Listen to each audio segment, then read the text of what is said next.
Assalamualaikum warahmatullahi wabarakatuh. Alhamdulillah, alhamdulillahirabbil alamin. Puji syukur marilah kita panjatkan kehadirat Allah Subhanahu wa taala yang telah memberikan kita kesehatan dan kesempatan sehingga kita dapat melaksanakan presentasi pada malam hari ini.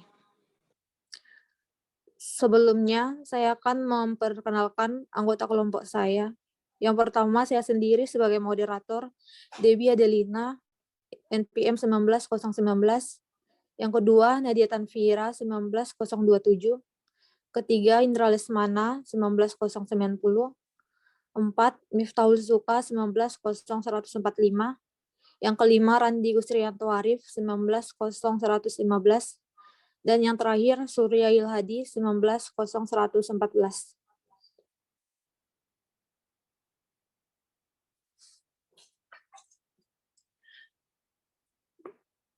Baiklah, materi selanjutnya akan dijelaskan oleh teman saya Surya Ilhadi. Dipersilahkan.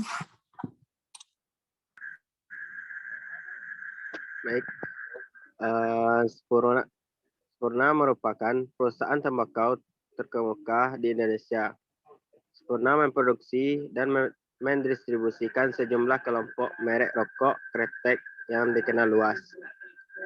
Pengertian analisis fundamental adalah pengamatan atas kondisi fundamental suatu negara, perusahaan, dan hal-hal lain yang mempengaruhi nilai suatu mata uang atau saham secara langsung maupun tidak langsung.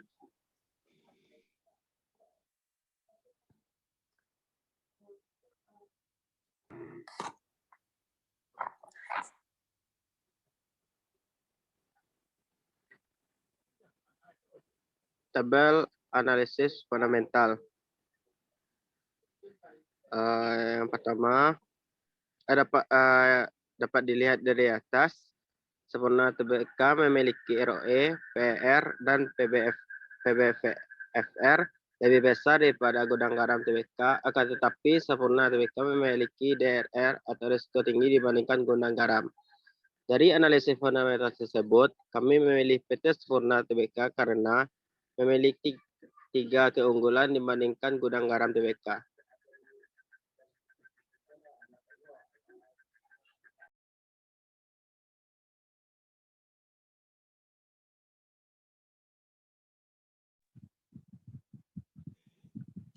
Selanjutnya grafik yang akan dijelaskan oleh teman saya Zuka. Di sini saya akan menjelaskan jenis-jenis grafik saham. Yang pertama ada line chart. Grafik saham atau garis line chart adalah grafik harga saham yang paling dasar. Grafik ini menunjukkan data secara terus-menerus atau berkelanjutan selama periode waktu tertentu. Namun grafik saham garis lebih sering digunakan untuk pergerakan harga saham harian atau dari hari ke hari. Yang kedua ada grafik saham batang atau bar chart. Grafik saham batang adalah grafik yang menggambarkan pergerakan harga saham dalam periode waktu tertentu. Setiap bar atau batang menunjukkan harga pembukaan, harga tertinggi, harga terendah, dan harga penutupan. Maka dari itu, grafik saham batang disebut juga grafik OHLC. Namun demikian, grafik saham batang juga bisa disesuaikan dengan hanya menampilkan harga tertinggi, terendah, dan harga penutupan. Yang ketiga, ada grafik saham lilin atau candlestick chart. Candlestick chart adalah jenis grafik yang komponen harganya sama dengan bar chart. Ada harga tertinggi, harga terendah, harga pembukaan, dan harga penutupan suatu saham pada periode waktu tertentu. Satu candlestick mewakili satu periode. Pada umumnya, satu candlestick menunjukkan satu hari.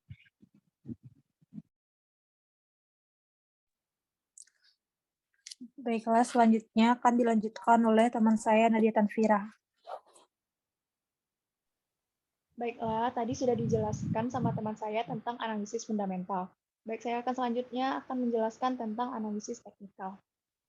Moving average biasanya menghitung harga rata-rata dalam chart. Moving average menyediakan tanda untuk membeli atau menjual. Indikator lain dalam bentuk informasi jika tren bergerak sekaligus membantu mengetahui tanda informasi saat tren di berbalik arah. Selanjutnya pada volume pada tanggal 24 terjadi kenaikan dari tanggal 23. Biasanya pada kondisi ini biasanya investor lebih cenderung membeli saham. Dan lanjut RSI. RSI mengalami kenaikan dari hari sebelumnya, tapi tidak terlalu drastis dan tidak mendekati titik 30. Udah.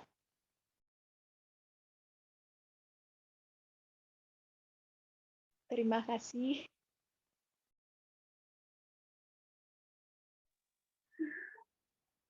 Baiklah, cukup sekian yang dapat kami sampaikan. Apabila ada kesalahan, kami mohon maaf. Wabillahi taufiq wal hidayah. Wassalamualaikum warahmatullahi wabarakatuh.